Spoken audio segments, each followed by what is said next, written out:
settle into a comfortable place. If you can, sit with your feet on the floor and your back nice and straight.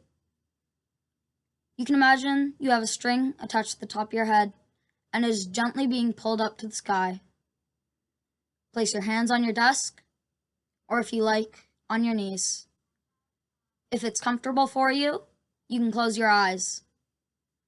Now we are going to spend a few moments focusing on our breath. Breathing in through the nose, a pause, then out through the mouth. As we breathe, we are going to listen to poetry and music to honor our earth. This poem is written by Leah Dorian, a Métis person from northern Saskatchewan.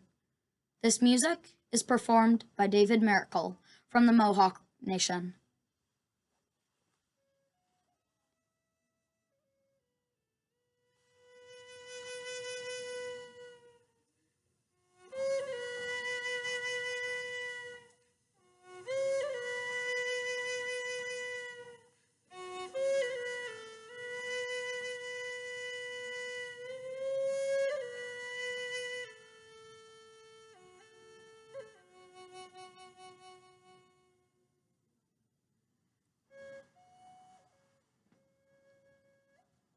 Wrapped in fine colors, in grand plumes of short gray and spry little red feathers, red-breasted robin cries loudly atop his birch tree pulpit, delivering news of spring's honorable arrival.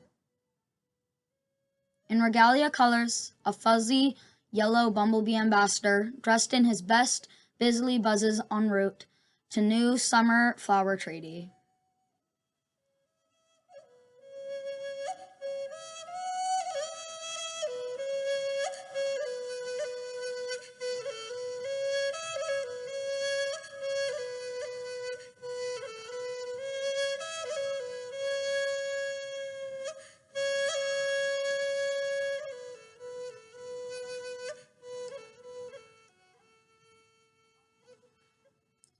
And now, slowly bringing our attention back to where we are sitting, slowly opening our eyes and taking a moment to look around, but noticing the calm we feel within and the gratitude we have for our earth.